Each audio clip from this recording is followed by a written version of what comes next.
Hola, soy Elena. Mi nuera decidió que mi anillo de bodas, la joya más preciada que me dejó mi difunto esposo, era un simple accesorio viejo y sin valor, que podía tomar prestado para una gala. Ese día, el desprecio se vistió de mensaje de texto y llegó directo a mi teléfono, rompiendo la tranquilidad de mi hogar. ¿Alguna vez te han hecho sentir que no vales nada, que tus recuerdos son solo objetos para usar y desechar? Antes de contarte lo que hice después de leer ese mensaje que cambió todo, déjame un comentario diciéndome desde dónde me estás viendo y suscríbete al canal. Créeme, no querrás perderte lo que sucede cuando una mujer de 78 años decide que ya ha tenido suficiente. Mi hijo, Javier, y su esposa, Valeria, rara vez me visitaban en mi casa de Coral Gables. Cuando lo hacían, sus visitas se sentían como una obligación, un trámite que debían cumplir para mantener las apariencias. Llegaban. Se sentaban en los mismos sillones donde mi esposo Arturo y yo planeamos toda una vida, y me hablaban con una condescendencia que dolía más que el silencio. Para ellos, yo era una reliquia, una pieza de museo en una casa que, según Valeria, necesitaba desesperadamente una remodelación. Javier nunca decía nada. Se limitaba a mirar por la ventana, atrapado entre la lealtad a su madre y el miedo a su esposa. Ese silencio cómplice era la raíz de todo el problema, la tierra fértil donde crecía el desprecio de Valeria.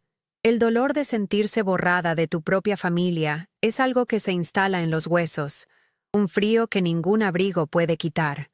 Valeria era una experta en hacerme sentir invisible. Sus comentarios eran como pequeñas agujas, pinchazos constantes que me recordaban mi lugar en su nuevo mundo. ¿Todavía guardas esto?, decía, levantando una foto de Arturo con una sonrisa burlona. ¿No crees que es hora de vivir en el presente, Elena? Para ella, mi presente no tenía valor porque estaba anclado a un pasado que ella no compartía, y, por lo tanto, no respetaba. Mi casa no era un hogar lleno de amor, sino un espacio anticuado que ocupaba un terreno valioso. Yo no era una madre, sino un obstáculo para sus planes de modernidad y estatus. Cada visita seguía el mismo ritual. Estacionaban su ostentoso Mercedes-Benz plateado justo en la entrada de mi casa, bloqueando la vista de mis rosales, los que Arturo y yo plantamos juntos. Era un gesto que lo decía todo. Ese auto, tan brillante y nuevo, era un símbolo del abismo que nos separaba. Representaba su mundo de apariencias, de cenas de gala, de lujos impersonales. Contrastaba dolorosamente con la madera gastada de mi porche y la pintura que ya pedía una mano nueva. Era su forma de decir, sin palabras, que ellos habían avanzado, que pertenecían a un círculo al que yo ya no tenía acceso, y que mi mundo, el de los recuerdos y el amor duradero, era insignificante para ellos. Recuerdo una tarde en particular, unos meses antes del incidente del anillo. Valeria paseaba por la sala de estar, tocando mis cosas como si estuviera en una tienda de antigüedades. Se detuvo frente al viejo tocadiscos de Arturo y soltó una risita. «Javier, ¿te acuerdas de estas cosas? ¡Qué anticuado! Deberíamos conseguirle a tu mamá un altavoz inteligente, algo moderno». Javier, como siempre, solo asintió, evitando mi mirada. No entendían que ese tocadiscos no era un objeto. Era el sonido de nuestras noches de domingo.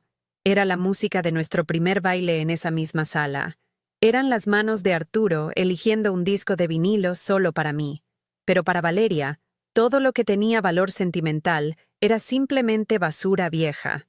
Ese día, el día de la gala benéfica anual, el silencio en mi casa era más denso que de costumbre. Yo sabía que irían.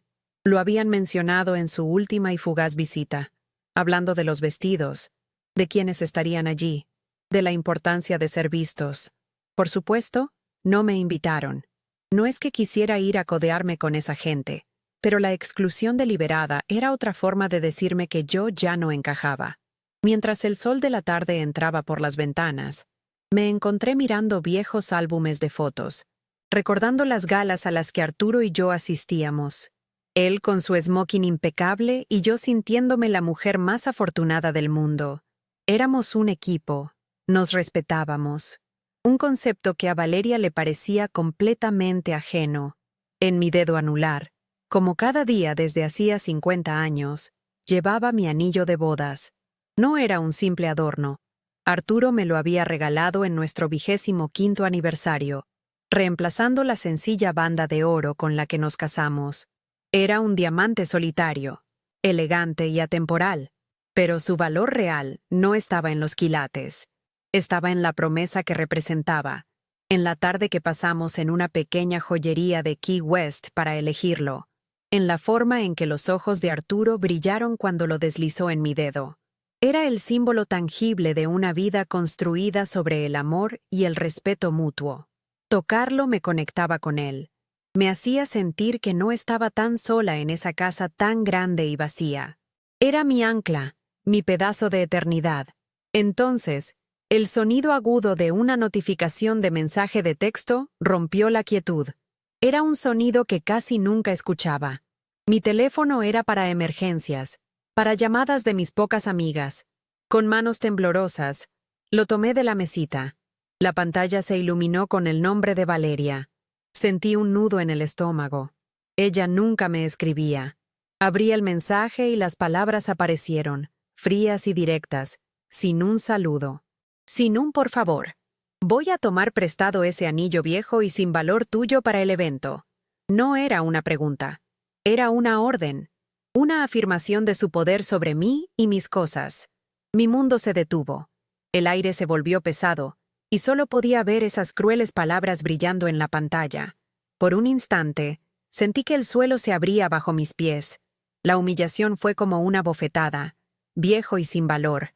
Así describía el símbolo más sagrado de mi vida. Pero entonces, algo cambió dentro de mí. La tristeza que esperaba no llegó.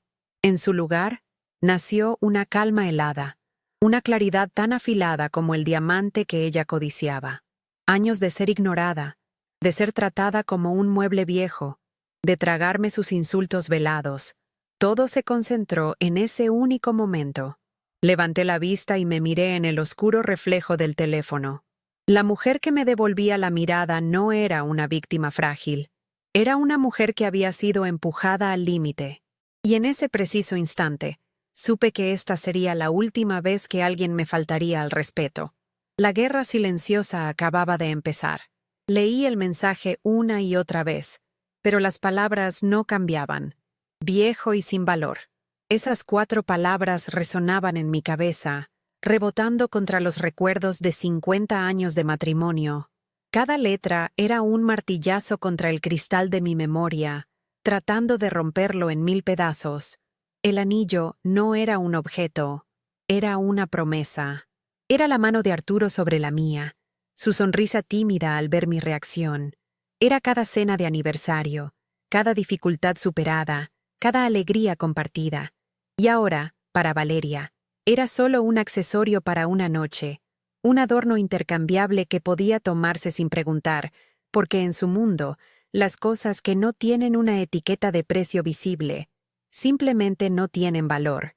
La falta de respeto era tan profunda, tan casual, que me dejó sin aliento por un segundo. Pero la pena no llegó. Esperaba sentirme pequeña, herida, como tantas otras veces. Pero en su lugar, una calma gélida se apoderó de mí. Era la calma que precede a la tormenta, la quietud del agua antes de que se desborde la presa. Todas las humillaciones pasadas, los comentarios sarcásticos sobre mi decoración, las miradas de lástima de mi propio hijo, las visitas que se sentían como inspecciones, todo se unió en ese instante. El mensaje de Valeria no fue una ofensa aislada, fue la firma en un documento que llevaba años redactándose, un contrato de desprecio que yo, sin darme cuenta, había estado aceptando en silencio. Ese día, en la soledad de mi sala, decidí que el contrato quedaba anulado. La mujer frágil y complaciente que ellos conocían acababa de morir. Mi mente voló hacia Arturo. Él nunca levantaba la voz. Su fuerza no estaba en los gritos, sino en su inteligencia silenciosa, en su capacidad para ver 3 pasos por delante de los demás. Recuerdo una vez que un socio intentó engañarlo en un negocio. Arturo lo escuchó con paciencia, asintiendo, dejándolo hablar hasta que se enredó en sus propias mentiras. Luego, con una calma implacable, sacó un solo documento que desmantelaba todo su argumento. No hubo confrontación, solo la fría y elegante exposición de la verdad. La gente como ellos no entiende de sentimientos, Elena, me dijo esa noche. Solo entienden de consecuencias. Y en ese momento, supe exactamente lo que Arturo habría hecho. No habría llamado a Javier para quejarse. No habría suplicado por respeto. Habría actuado. Decidí que no iba a jugar en su terreno. No iba a llamarla para discutir, para rogarle que entendiera el valor sentimental del anillo. Eso era lo que ella esperaba, una reacción emocional de una anciana que podía ignorar fácilmente. No, yo iba a usar las herramientas que ellos sí respetaban, la ley, el estatus y el miedo a la vergüenza pública. Ellos se movían en un mundo de apariencias, donde la reputación lo era todo. Pues bien, yo iba a demostrarles que el legado que despreciaban tenía cimientos mucho más sólidos que su castillo de naipes social. Me miré las manos, las mismas que Arturo había sostenido durante medio siglo, y sentí una fuerza que no sabía que todavía poseía. El plan comenzó a formarse en mi mente, claro y preciso como el corte de un diamante. Tomé el teléfono. Mis dedos ya no temblaban. Con una serenidad que me sorprendió a mí misma, le escribí una respuesta. Solo 2 palabras. Que te diviertas. Y le di a enviar. Sabía que Valeria interpretaría ese mensaje como una rendición, como la confirmación de que yo era débil y que podía hacer conmigo lo que quisiera. Pero no era una rendición. Era una trampa. Era el permiso que necesitaba para que su acción pasara de ser una falta de respeto familiar a algo mucho más grave. Era mi consentimiento para que caminara directamente hacia el precipicio que yo estaba a punto de cavar bajo sus pies. Dejé el teléfono sobre la mesa y sentí el primer atisbo de poder en mucho, mucho tiempo. Luego, busqué en mi vieja agenda de cuero, la que Arturo usaba para sus contactos importantes. Pasé las páginas gastadas hasta que encontré el nombre: Ricardo Morales, abogado. El señor Morales había sido el abogado de mi esposo durante más de 30 años, el arquitecto de nuestro patrimonio, el guardián de nuestros asuntos legales. Era un hombre de la vieja escuela, discreto, implacable y absolutamente leal. Marqué su número privado, el que solo unos pocos tenían. Sonó 2 veces antes de que su voz grave y familiar respondiera. No le expliqué el drama familiar. No me quejé de mi nuera. Fui directa, como Arturo me había enseñado. Fui una clienta informando de un problema legal. Ricardo, habla Elena Rivas. Dije, mi voz firme y clara. Lamento molestarte a esta hora, pero necesito reportar un robo. Hubo una breve pausa en la línea. Pude imaginarlo al otro lado, sentándose más derecho en su silla. ¿Un robo, Elena? ¿Estás bien? ¿Llamaste a la policía?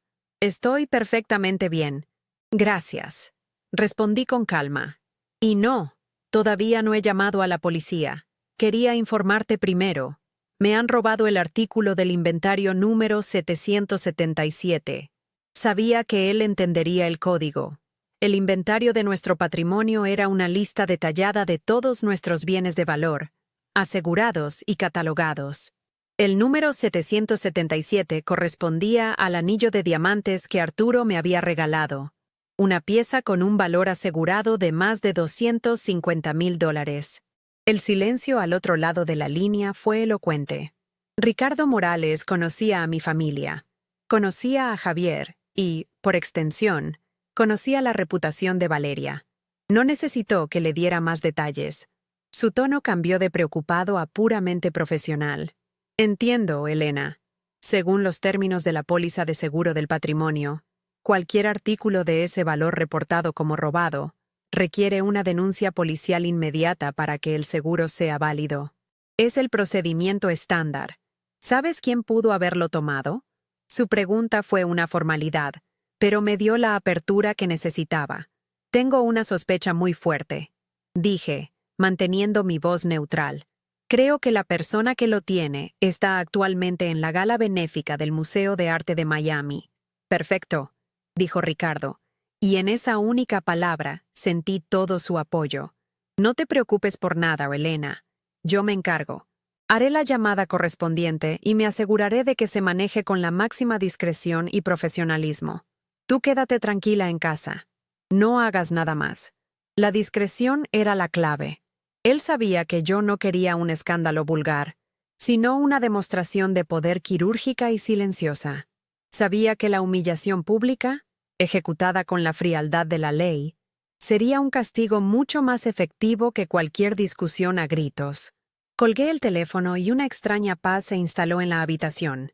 Las piezas estaban en movimiento, y yo ya no era una simple espectadora en el juego de mi propia vida. Me serví un vaso de agua y me senté en el sillón de Arturo, mirando por la ventana cómo el cielo de la tarde se teñía de naranja y púrpura. Me la imaginé a ella, a Valeria, en ese suntuoso salón de baile en algún hotel de lujo de Miami Beach. Seguramente estaría riendo, bebiendo champán, moviendo la mano de un lado a otro para que el diamante que llevaba en el dedo capturara la luz de los candelabros. Estaría presumiendo de una joya que consideraba vieja y sin valor, sin tener la menor idea de que ese pequeño objeto era un activo legalmente registrado, una pieza de un legado que ella había subestimado por última vez. Estaba usando mi historia, mi amor, como un accesorio para su vanidad, pero el telón de su pequeña obra estaba a punto de caer. No sentía alegría ni sed de venganza. Sentía algo más profundo, una sensación de rectitud. Estaba defendiendo mi hogar, mi historia, la memoria de mi esposo. Estaba trazando una línea en la arena que nadie volvería a cruzar. Arturo siempre decía que el verdadero poder no era el que se exhibía, sino el que se ejercía en silencio, cuando nadie estaba mirando. Esa noche, en la quietud de mi casa, mientras la élite de Miami celebraba ajena a todo, yo estaba ejerciendo mi poder, y sabía, con una certeza que me recorría hasta los huesos, que Arturo habría estado orgulloso. La lección de respeto que estaba a punto de dar sería recordada por mucho tiempo. Pasaron las horas. Cada tic-tac del reloj de pie en el pasillo sonaba como un martillo golpeando un yunque. El silencio de la casa, que antes me oprimía con el peso de la soledad, ahora se sentía diferente. Estaba cargado de una electricidad expectante, como el aire antes de una tormenta de verano en la Florida. Cerré los ojos e intenté imaginar la escena en el hotel de Miami Beach. El murmullo de cientos de conversaciones, el tintineo de las copas de champán, las luces brillantes reflejándose en joyas y vestidos caros. Y en medio de todo, Valeria, pavoneándose con mi vida en su dedo, creyéndose la reina de un baile que estaba a punto de convertirse en su pesadilla personal. La calma que sentía no era paz. Era el foco absoluto de un depredador que espera el momento justo para atacar. Por un instante, una punzada de duda me atravesó.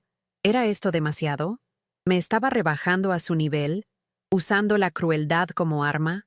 Un recuerdo fugaz de Javier, con apenas 7 años, defendiéndome de un vecino que se quejó de mis rosales, me asaltó. ¿Por qué le grita a mi mamá? Sus flores son las más bonitas, había dicho con su vocecita valiente. ¿Qué le había pasado a ese niño? ¿En qué momento se había convertido en este hombre ausente, este espectador silencioso de mi humillación? El dolor por el hijo que había perdido fue casi más agudo que la rabia hacia Valeria, pero entonces recordé que ese niño ya no existía.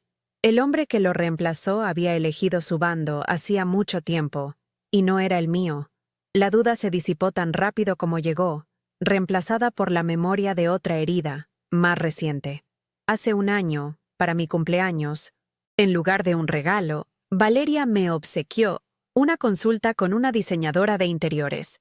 Para darle un aire más fresco a este lugar, Elena, hay que deshacerse de tanta cosa vieja, dijo con una sonrisa que no le llegaba a los ojos. No era una sugerencia, era una sentencia. Quería borrar a Arturo, borrarme a mí, y reemplazar nuestros recuerdos con sofás de diseño y paredes grises sin alma. Cada uno de sus gestos, cada una de sus palabras, ¿era un intento de aniquilación? No. Esto no era demasiado. Era necesario.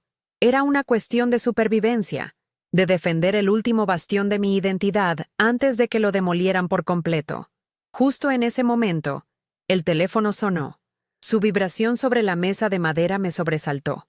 El corazón me dio un vuelco. Miré la pantalla y vi el nombre de Javier. El aire se me quedó atascado en los pulmones. ¿Sería que ya había pasado? Me llamaba para gritarme, para suplicar, para acusarme. Mis manos temblaron ligeramente al contestar. Me preparé para la confrontación, para la tormenta de reproches que seguramente estaba a punto de desatarse. «Hola», dije, mi voz sorprendentemente firme, un témpano de hielo en medio de mi caos interior. Esperé el estallido, la furia de un hijo atrapado en el desastre que su esposa había provocado.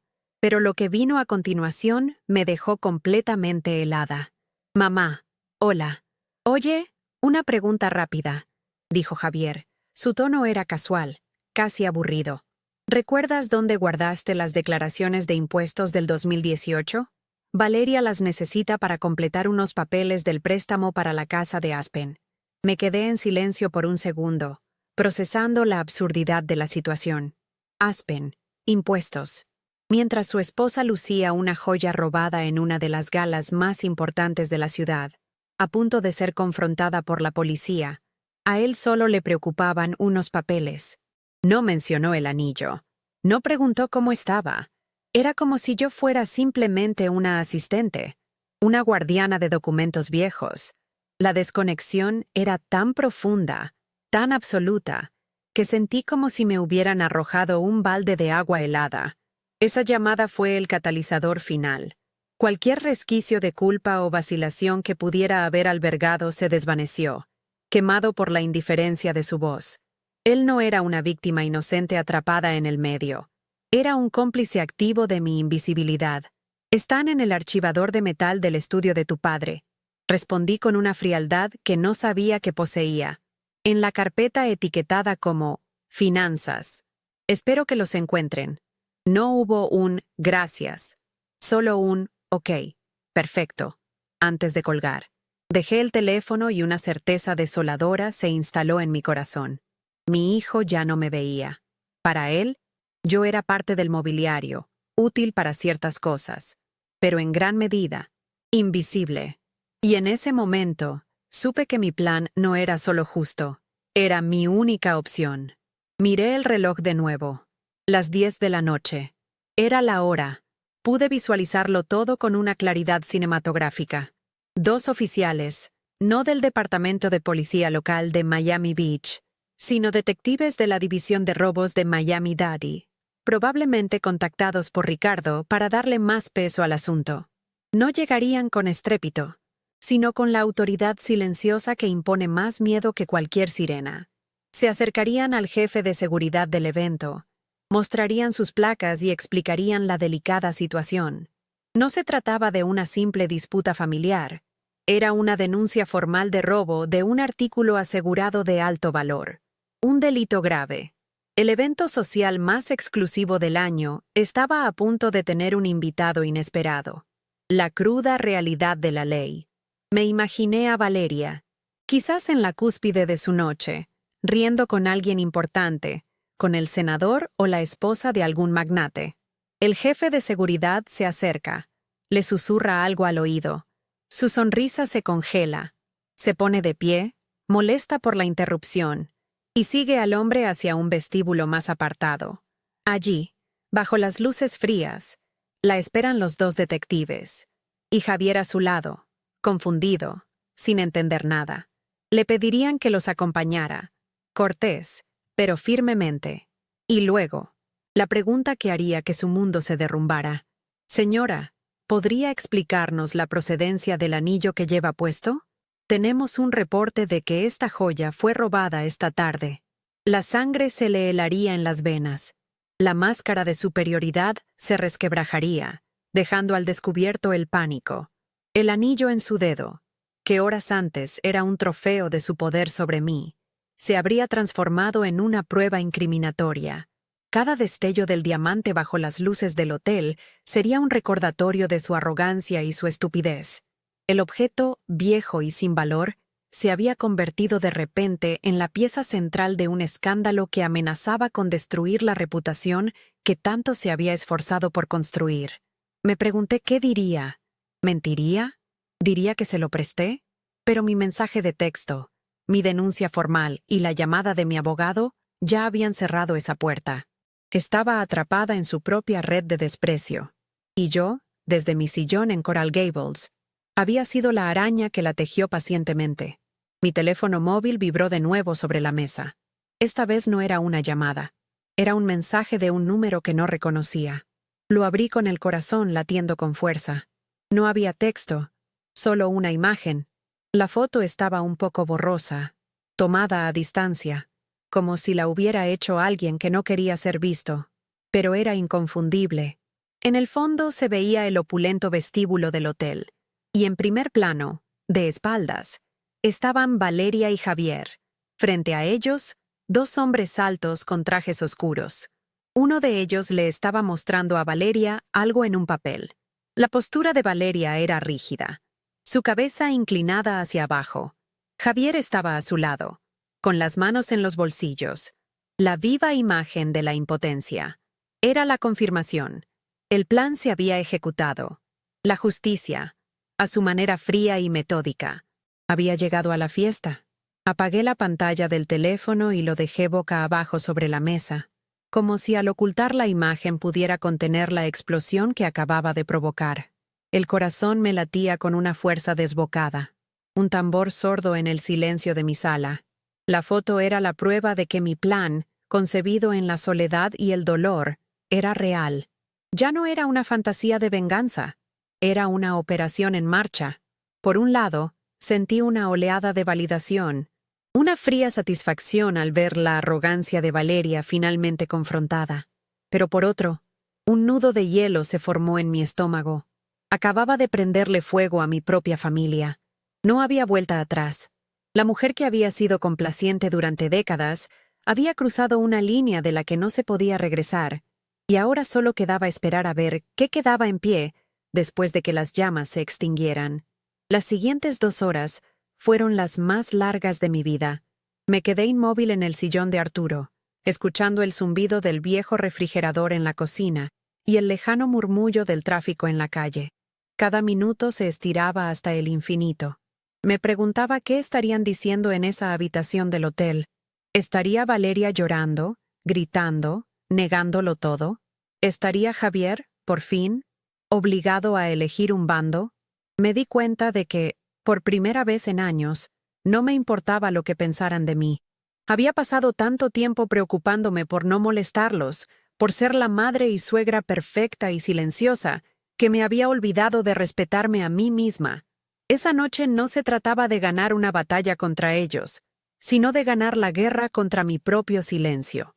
Y esa victoria, aunque solitaria, se sentía extrañamente liberadora. Recordé una noche, muchos años atrás, cuando Arturo tuvo que despedir a un empleado de confianza que le había estado robando pequeñas sumas de dinero. Yo le había rogado que le diera otra oportunidad, que pensara en su familia.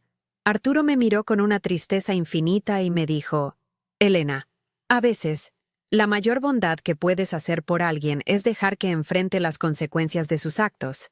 Protegerlo del dolor solo le enseña que puede seguir lastimando a otros sin que pase nada».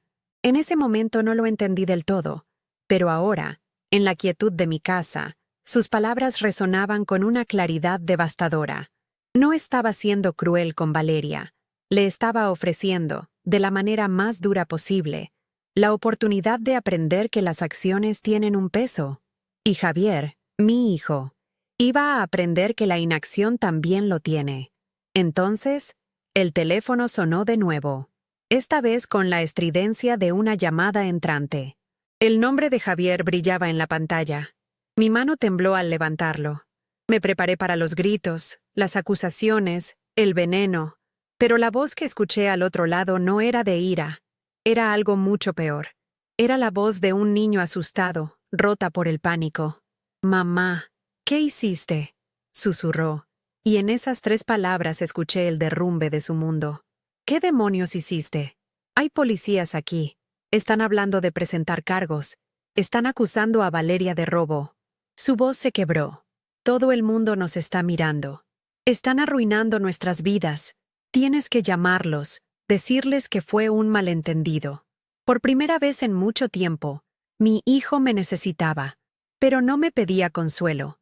Me exigía que borrara las consecuencias de su propia cobardía. Respiré hondo, anclándome a la frialdad que me había sostenido durante toda la noche. No hubo ningún malentendido, Javier, dije, mi voz tan estable como una roca. Me robaron una joya de mi casa. Hice lo que cualquier persona haría. Reporté el robo a las autoridades. Es un procedimiento estándar, especialmente con un artículo de ese valor. Hubo un silencio atónito al otro lado de la línea.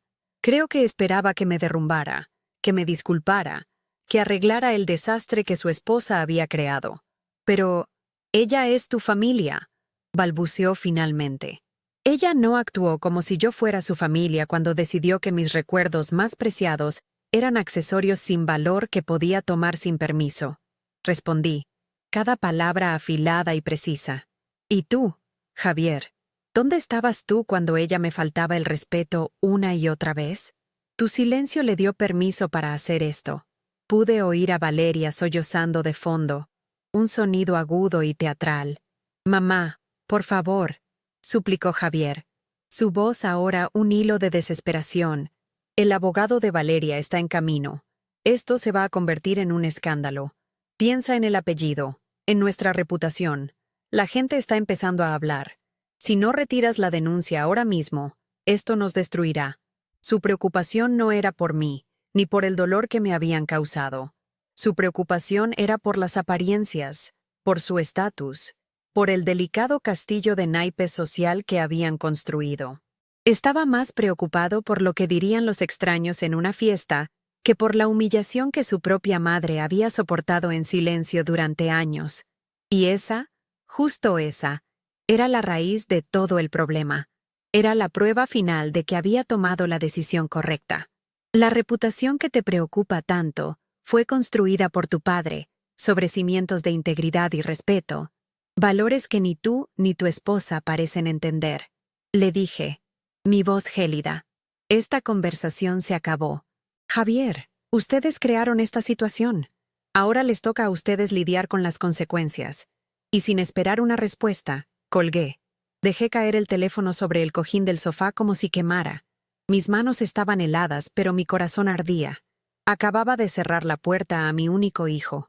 La victoria se sentía amarga, como ceniza en la boca. No había alegría en mi corazón, solo una profunda y desoladora sensación de finalidad. Había recuperado mi dignidad, pero el precio había sido la familia que, a pesar de todo, una parte de mí todavía amaba. Me levanté y caminé hacia la cocina para servirme un vaso de agua. Mis piernas se sentían débiles. Me apoyé en el mostrador de mármol frío, el mismo lugar donde Arturo y yo habíamos tomado café cada mañana durante casi 50 años. Las lágrimas que no había derramado por la humillación empezaron a brotar, pero no eran de tristeza, eran de agotamiento. Lágrimas por el niño que Javier había sido, por el hombre en el que se había convertido, y por la madre que tenía que ser ahora. Una madre que debía enseñarle a su hijo de 50 años la lección que debió haber aprendido décadas atrás, que el respeto no se exige, se gana, y que la lealtad no es ciega. Miré mi reflejo en la oscura ventana de la cocina. La mujer que me devolvía la mirada parecía más vieja, pero sus ojos tenían una fuerza que no había visto en mucho tiempo. Justo en ese momento, una notificación iluminó la pantalla de mi tableta, que había dejado sobre la mesa del comedor. Era una alerta de un conocido blog de sociedad de Miami, uno que Valeria leía religiosamente. El titular era sensacionalista y directo. Escándalo en la gala del museo. Conocida socialite de Coral Gables, detenida para ser interrogada en medio de acusaciones de robo de joyas. Aún no mencionaban su nombre, pero no era necesario. La noticia ya estaba fuera. Mi drama familiar privado se había convertido en forraje para el insaciable apetito público. Lo que había comenzado con un mensaje de texto cruel en la quietud de mi sala, ahora era una tormenta mediática que estaba a punto de desatarse sobre sus cabezas. La humillación ya no sería contenida entre las paredes de un salón privado del hotel. Me quedé mirando el titular, sintiendo cómo el último puente que me conectaba con mi antigua vida se quemaba y se convertía en cenizas. Ya no se trataba solo de un anillo o de una lección familiar. Se trataba de una caída pública. Valeria no solo tendría que enfrentarse a la ley, sino también al juicio de la misma sociedad que tanto se esforzaba por impresionar. Su castigo sería vivir la pesadilla de cualquier narcisista. La exposición pública de su verdadera naturaleza. Apagué la tableta. La casa volvió a quedar en silencio. Pero ahora era un silencio diferente. No era el silencio de la soledad, sino el silencio que sigue a una explosión. El silencio de las consecuencias. Sabía que la noche aún no había terminado, pero una cosa era segura. La Elena que ellos conocían, la que ignoraban y despreciaban, había desaparecido para siempre. Pasó quizás una hora, o tal vez fueron 10 minutos. El tiempo se había vuelto un concepto extraño y elástico. Me quedé sentada en la oscuridad, con la única luz proveniente de la pantalla de la tableta que había dejado encendida. La historia ya no era un simple titular en un blog de chismes. Ahora estaba en la página principal del Miami Herald Online, con una foto borrosa de Valeria siendo escoltada discretamente por 2 hombres de traje. Su rostro, capturado bajo la luz de un flash indiscreto, era una máscara de incredulidad y pánico. El teléfono sonó de nuevo. Era Ricardo, mi abogado. Su voz era la misma de siempre, tranquila y profesional, un ancla en medio de mi tormenta personal. Elena, solo para informarte. La señora Rivas está cooperando con los detectives en la estación de Miami Beach. Le han leído sus derechos. Aún no se han presentado cargos formales, pero la evidencia es contundente. Te aconsejo que no respondas ninguna llamada de Javier esta noche. Deja que yo me encargue de toda la comunicación a partir de ahora. Colgué el teléfono, sintiendo el peso de sus palabras. La señora Rivas ya no era Valeria, ni la esposa de tu hijo. Era un sujeto en un informe policial, una entidad legal separada de mí por un abismo de procedimientos y consecuencias. La distancia en su tono era deliberada y necesaria. Me estaba protegiendo, no solo legalmente, sino emocionalmente. Me estaba dando permiso para no sentirme culpable, para ver la situación por lo que era, el resultado inevitable de una larga cadena de decisiones tomadas por ellos, no por mí. Me serví un pequeño vaso de jerez, el que Arturo solía tomar antes de dormir, y el licor tibio me recorrió el pecho, calmando un temblor que no sabía que tenía. El silencio en la casa era absoluto, pero por primera vez en mucho tiempo, no se sentía como soledad. Se sentía como el espacio que queda después de que finalmente se ha limpiado un desorden terrible. Entonces, el timbre de la puerta sonó, 2 veces, con una urgencia que me heló la sangre. Mi corazón dio un salto. ¿Serían ellos? ¿Habrían venido directamente aquí desde la estación de policía? El miedo, una emoción que creía haber desterrado esa noche, volvió a asomarse. Me acerqué a la ventana y aparté ligeramente la cortina. Bajo la luz del porche no estaba Javier, sino una figura que me sorprendió aún más. Era Mónica, la hermana de Arturo, mi cuñada. No nos habíamos visto en más de 1 año, desde que Valeria había organizado una desastrosa cena de Navidad, en la que Mónica y ella tuvieron una discusión terrible. Verla allí, en mi puerta a medianoche, con el rostro desencajado, solo podía significar una cosa. La noticia se había esparcido como un incendio forestal por toda la familia. Le abrí la puerta y ella entró sin decir una palabra, sus ojos recorriendo la sala como si buscara señales de una batalla. Luego, me miró fijamente y, para mi sorpresa, una lenta sonrisa se dibujó en su rostro. Lo vi en las noticias, dijo, su voz un susurro ronco. Cuando vi el titular, supe que había sido tú. Nadie más tendría la clase para hacerlo de una manera tan espectacular. Se sentó en el sofá, como si hubiera estado allí ayer mismo, y me miró con una mezcla de admiración y preocupación. Arturo estaría tan increíblemente orgulloso de ti esta noche, Elena. Finalmente alguien le puso un alto a esa mujer. Pero dime la verdad, ¿Cómo te sientes? Su pregunta directa me desarmó. No me preguntó qué había pasado, no me juzgó. Solo quería saber cómo estaba mi corazón en medio de los escombros. Y en ese momento, me derrumbé. No con lágrimas de tristeza o arrepentimiento, sino con el puro agotamiento de haber sostenido una armadura tan pesada durante tantas horas. Le conté todo: el mensaje de texto, la llamada a Ricardo, el silencio de Javier. Mónica escuchaba, asintiendo de vez en cuando. Su presencia era un bálsamo para el alma. Ese niño, dijo finalmente, refiriéndose a Javier, siempre fue débil.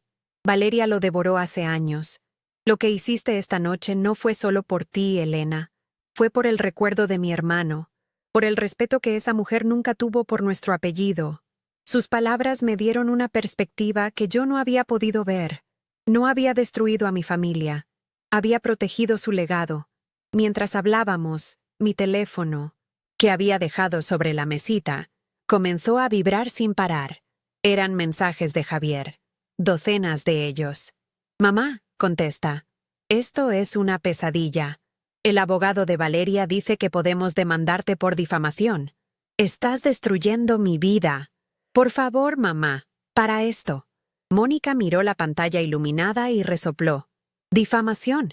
¡Qué ironía! La verdad no puede ser difamación, querido sobrino». Agarró el teléfono, ira con una decisión que me dejó sin aliento. Lo apagó. «No necesitas escuchar esto. No esta noche. Esta noche es para ti». Y por primera vez, sentí que no estaba sola en esa guerra. Tenía una aliada. Fue entonces cuando ocurrió el verdadero punto de inflexión, el momento que cambió el curso de todo lo que vendría después. El teléfono fijo de la casa, un viejo aparato de disco que casi nunca sonaba, empezó a timbrar. Ambos lo miramos como si fuera un artefacto de otro mundo. Mónica me hizo un gesto para que no contestara, pero algo me impulsó a hacerlo. Levanté el auricular con una mano temblorosa. Al otro lado no estaba la voz de Javier, ni la de un abogado. Era una voz que no había escuchado en años, temblorosa y anciana. Era la madre de Valeria, una mujer humilde que vivía en un pequeño pueblo en el centro de Florida, y con la que su hija casi no tenía contacto, avergonzada de sus orígenes. «¿Elena?», susurró. «Soy yo, Carmen. Lamento llamar tan tarde. Acabo de ver las noticias. Mi vecina me llamó. ¿Es verdad lo que dicen de mi Valeria?». Su voz estaba rota por la vergüenza y el dolor, y en ese instante, toda mi ira hacia Valeria se disipó, reemplazada por una profunda y abrumadora pena. No por Valeria, sino por esta mujer inocente, otra víctima del desprecio de su propia hija. «Sí, Carmen. Me temo que sí», respondí suavemente. Hubo un largo silencio, y luego un sollozo ahogado. «Yo sabía que esto pasaría algún día», dijo entre lágrimas. «Siempre quiso más, siempre quiso aparentar ser alguien que no era. Ese anillo. Apuesto a que ni siquiera sabe la historia detrás de él, ¿verdad?». «No, Carmen, no la sabe», respondí, sintiendo un nudo en la garganta. Y entonces, ella me contó algo que me dejó helada. Un detalle que recontextualizó toda la historia. Cuando Valeria era niña, yo tenía un pequeño anillo de plata con una piedrita azul que me regaló mi madre. No valía nada, pero era mi tesoro. Un día, Valeria lo tomó sin permiso para presumir en la escuela y lo perdió. Nunca me pidió perdón. Solo dijo que era una cosa vieja y barata. La historia era la misma, repetida a una escala mucho mayor. No era un defecto de carácter adquirido con la riqueza. Era una falla fundamental en su alma, presente desde el principio. El desprecio no era hacia mí por ser vieja. Era hacia todo lo que representaba un valor que no fuera monetario. Esa confesión inesperada de su propia madre fue la verdadera sentencia. No la de la ley, ni la de la sociedad, sino la de su propia historia. Valeria no era una villana sofisticada. Era la misma niña insegura que creía que el valor de las cosas residía en su precio, y que el amor se podía reemplazar con objetos nuevos y brillantes. Colgué el teléfono después de consolar a Carmen lo mejor que pude, y miré a Mónica. Mis ojos estaban llenos de una nueva comprensión. Ya no sentía la amarga satisfacción de la venganza, sino la tranquila tristeza de la verdad. La verdadera tragedia no era el escándalo, sino la vida vacía de una mujer que nunca había aprendido a valorar nada que no pudiera comprar. Esa noche, por primera vez en mucho tiempo, dormí profundamente. No soñé con Arturo, ni con Javier, ni con anillos de diamantes. Soñé con un jardín lleno de rosales, los que había plantado con mi esposo. En el sueño, las flores no eran viejas ni nuevas, simplemente eran hermosas, y su valor no estaba en su apariencia, sino en el amor y el cuidado que las habían hecho crecer. Desperté con los primeros rayos de sol entrando por la ventana, y una certeza se instaló en mi corazón. El anillo volvería, la tormenta legal pasaría, pero la lección más importante ya la había aprendido. Había redescubierto que mi propio valor, al igual que el de mis recuerdos, no estaba sujeto a la aprobación de nadie. Era mío, era inmutable y, a diferencia del diamante, nadie podría volver a intentar robármelo. La guerra había terminado, y en la quietud de mi hogar, yo había encontrado la paz. A los 2 días, un mensajero uniformado entregó una pequeña caja de cartón sin remitente. Dentro, sobre un cojín de terciopelo negro, descansaba mi anillo. No había ninguna nota, ninguna disculpa escrita a mano, nada. Solo un recibo formal de la oficina de Ricardo que confirmaba la devolución del artículo de inventario. 777. Se sintió increíblemente frío, estéril, como una transacción comercial. Y en cierto modo, fue perfecto. Esa frialdad era un mensaje en sí misma. Cualquier vínculo personal que nos uniera se había disuelto. Nuestra relación, o lo que quedaba de ella, ahora estaba gobernada por abogados y documentos. Valeria ya no tenía acceso a mi vida, ni siquiera para fingir un arrepentimiento que, sabía, nunca sentiría. El silencio de esa entrega fue más elocuente que cualquier palabra. Ricardo fue muy claro conmigo. Podía llevar a Valeria a juicio, y probablemente ganaría, pero el costo emocional y el circo mediático serían enormes. En cambio, me propuso una solución más elegante, algo que Arturo habría aprobado. Redactó un acuerdo legal que Javier y Valeria firmaron sin la menor vacilación. En sus cláusulas, ellos renunciaban a cualquier reclamo futuro sobre mi patrimonio. Se les prohibía contactarme directamente, y no podían poner un pie en mi propiedad sin mi consentimiento explícito y por escrito. A cambio, yo retiraba formalmente la denuncia. No fue una victoria pasional, sino una victoria estratégica. Les quité el poder que creían tener sobre mi futuro y mis bienes. Fue como construir un muro legal, ladrillo por ladrillo, alrededor de mi paz. Ellos firmaron para salvar su reputación, sin darse cuenta de que estaban firmando su propia exclusión permanente de mi vida. La historia nunca llegó a los grandes periódicos, pero en el pequeño y venenoso estanque de la alta sociedad de Miami, el daño fue irreparable. La gente no hablaba abiertamente del robo, pero los susurros y las miradas de reojo eran mucho peores. Me contó Mónica que las invitaciones a eventos empezaron a escasear. Las llamadas de sus amigos se volvieron menos frecuentes. En una de las pocas galas a las que se atrevieron a ir después del incidente, la gente se apartaba cuando ellos se acercaban, creando un vacío palpable a su alrededor.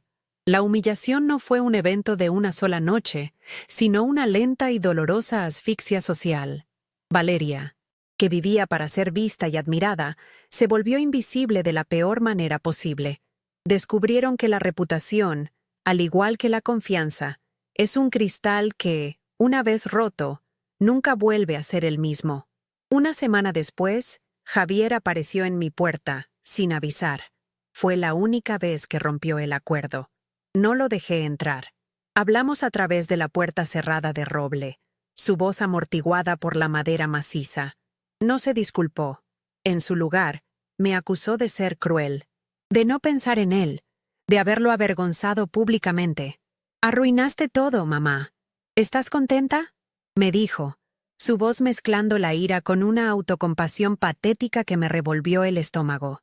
Escuché en silencio hasta que terminó su letanía de reproches. Cuando finalmente se calló, el silencio se sintió pesado. Entonces, Le respondí con la voz más calmada que pude encontrar. Yo no arruiné nada, Javier.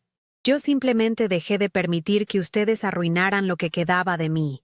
Adiós, hijo. Nunca volví a escuchar su voz. Esa puerta cerrada no era solo la de mi casa, era la puerta de mi vida. En el vacío que dejaron Javier y Valeria, Mónica se convirtió en mi ancla. Empezó a visitarme 2 veces por semana. No hablábamos mucho del incidente. No era necesario. En su lugar, recuperamos el tiempo perdido. Cuidábamos juntas los rosales de Arturo. Tomábamos café helado en el porche mientras leíamos el periódico. O simplemente nos sentábamos en silencio, disfrutando de la compañía de alguien que no quería nada de mí más que mi presencia. Su amistad fue un recordatorio de que la familia no siempre es la que te toca por sangre, sino la que te elige y te respeta. Con ella, aprendí a reír de nuevo, una risa genuina que no había sentido en años. Ella no intentó llenar el espacio que dejó Arturo, sino que me ayudó a darme cuenta de que yo sola ya era suficiente para llenar mi propia vida. 1 año después del incidente, tomé una decisión que sorprendió a todos. Puse en venta la casa de Coral Gables. Mis pocas amigas se horrorizaron. ¿Pero por qué? Son tus recuerdos, me decían. Pero la casa ya no se sentía igual. Se había convertido en el escenario de una batalla. Y yo ya no quería vivir en un campo de guerra, por muy victoriosa que hubiera sido. Con el dinero de la venta, compré un hermoso condominio en Key Biscayne, con un balcón que daba directamente al mar. Era más pequeño, más manejable, y lo más importante, era solo mío. No era una huida, era una liberación. Me llevé los muebles de Arturo, nuestras fotos y mis rosales, que trasplanté a unas macetas grandes en el balcón. Estaba dejando atrás la casa, no los recuerdos. Estaba eligiendo un nuevo comienzo, en mis propios términos. Y el anillo, ya no lo llevaba todos los días. Después de recuperarlo, lo limpié cuidadosamente y lo guardé en una caja de seguridad en el banco. Mónica me preguntó por qué no lo usaba. Porque ya no lo necesito para recordar a Arturo, le respondí. Y ya no lo necesito para recordarme a mí misma quién soy. El anillo había cumplido su propósito. Había sido un símbolo de amor.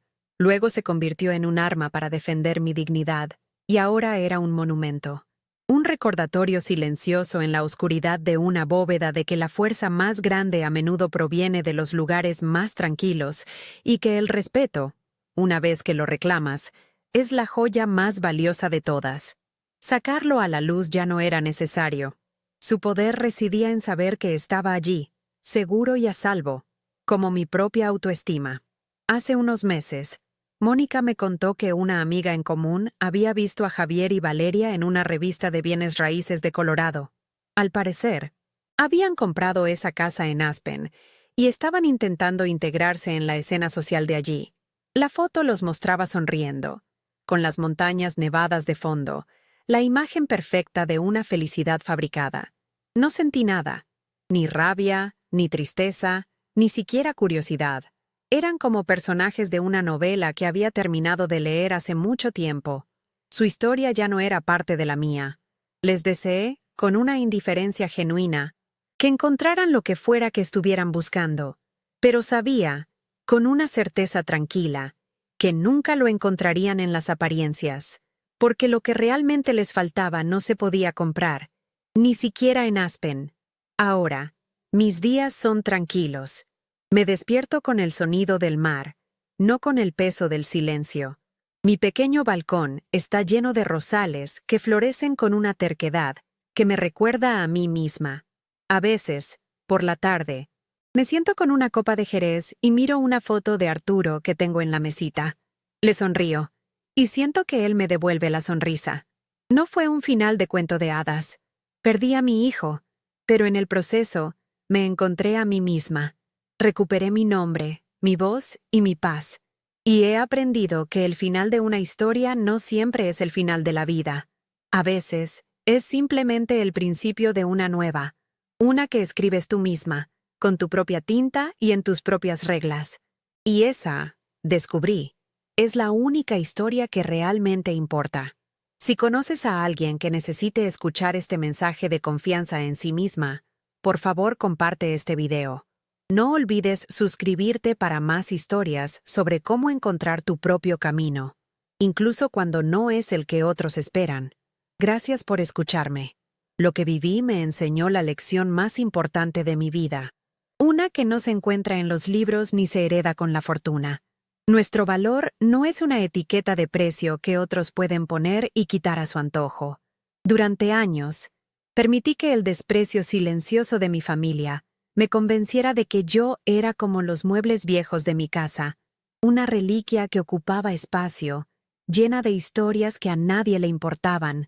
Creí que mi valor disminuía con cada cumpleaños, con cada arruga, pero esa noche, al defender el símbolo de mi amor, no estaba luchando por un objeto, estaba luchando por el derecho a existir, a ser vista. Aprendí que la dignidad no envejece, no se desgasta. Es el núcleo indestructible de lo que somos, y es nuestro deber sagrado protegerlo, incluso de las personas que se supone que deberían amarnos más. También comprendí la verdadera naturaleza del respeto. El respeto no es algo por lo que debas rogar. No es un favor que te conceden. Es el aire que respiras en una relación sana. Cuando te encuentras conteniendo la respiración, esperando una migaja de consideración que nunca llega, es porque el aire se ha vuelto tóxico. Mi error fue pensar que mi silencio y mi paciencia eventualmente les enseñarían a valorarme. Pero el silencio solo les enseñó que podían seguir adelante sin consecuencias. La lección no es gritar más fuerte, sino construir tus fronteras en silencio, con la firmeza de la piedra. A veces, la respuesta más poderosa a la falta de respeto no es una confrontación ruidosa, sino la calma irrevocable de una puerta que se cierra para siempre, protegiendo la paz que hay dentro. Y para aquellos que, como mi hijo, permanecen en silencio mientras alguien a quien aman es humillado, les digo esto: la neutralidad es una ilusión. El silencio ante la crueldad es un grito de apoyo al agresor. Javier creía que al no tomar partido, no estaba haciendo daño, pero su pasividad fue el suelo fértil donde creció la arrogancia de su esposa. Su silencio no era paz, era complicidad. Fue la traición más profunda, porque vino de la persona que yo había enseñado a hablar. Aprendí que una herida infligida por un enemigo duele, pero la herida que permite un ser querido, con su inacción, esa te desgarra el alma. No hay una zona gris cuando se trata de la dignidad de alguien. O estás con ellos, o estás en su contra. No hacer nada es una elección, y es la más cobarde de todas. Esta experiencia me obligó a redefinir lo que significa la palabra familia. Creemos que la sangre nos une para siempre, que es un lazo inquebrantable. Pero a veces, ese lazo se convierte en una cadena que te ahoga lentamente. El acto de amor propio más grande que he hecho en mi vida fue aceptar que la familia que me estaba destruyendo no merecía mi lealtad. Fue doloroso, como amputar una parte de ti misma, pero era necesario para sobrevivir. La verdadera familia no es la que comparte tu apellido, sino la que comparte tu respeto. Es la que te ve, te escucha y te defiende. Es la que, como mi cuñada Mónica, aparece en tu puerta en la noche más oscura, no para juzgar, sino para sostenerte. A veces, para encontrar a tu verdadera familia, primero debes tener el coraje de dejar ir a la que te está haciendo daño. También aprendí sobre el legado. Mi nuera y mi hijo estaban obsesionados con un legado de apariencias. La casa en Coral Gables, el Mercedes, el estatus social, la futura casa en Aspen. Creían que el valor se medía en metros cuadrados y en ceros en una cuenta bancaria. Pero el verdadero legado de mi esposo Arturo no estaba en el patrimonio que construyó, sino en los principios con los que vivió. Integridad, honor y un profundo respeto por los demás. Al defender mi anillo, no estaba protegiendo una inversión. Estaba defendiendo esos principios. Estaba asegurándome de que el nombre que él construyó no fuera manchado por la arrogancia y la superficialidad. El legado más valioso que podemos dejar no son las cosas que acumulamos, sino la dignidad con la que vivimos nuestras vidas y el respeto que mostramos a los demás. Al final, esto no fue una historia de venganza, La venganza te deja vacío, con un sabor a ceniza en la boca. Esto fue una historia de justicia, y la justicia trae paz. Mi vida ahora es más pequeña, más silenciosa, pero infinitamente más rica. No hay cenas de gala ni eventos sociales, pero tampoco hay miradas condescendientes ni comentarios hirientes. Hay paz. Hay el sonido del mar, el aroma de mis rosales y la compañía de personas que me valoran por quien soy, no por lo que tengo. La victoria no siempre es un desfile con fuegos artificiales. A veces, la victoria es una mañana tranquila, una taza de café en un balcón frente al mar, y la certeza absoluta de que nadie, nunca más, volverá a hacerte sentir invisible en tu propia vida. Esa paz no tiene precio. Si mi historia te ha tocado de alguna manera, si te ha hecho pensar en los límites que necesitas poner en tu propia vida, entonces mi viaje ha valido la pena. A veces, la batalla más difícil es la que libramos por nuestro propio respeto, pero es la única que nunca podemos permitirnos perder. No importa tu edad ni tu situación. Nunca es demasiado tarde para reclamar tu voz y exigir el lugar que mereces en el mundo. Tu valor no es negociable. Si conoces a alguien que necesite escuchar este mensaje de confianza en sí misma, por favor comparte este video. No olvides suscribirte para más historias sobre cómo encontrar tu propio camino, incluso cuando no es el que otros esperan. Gracias por escucharme.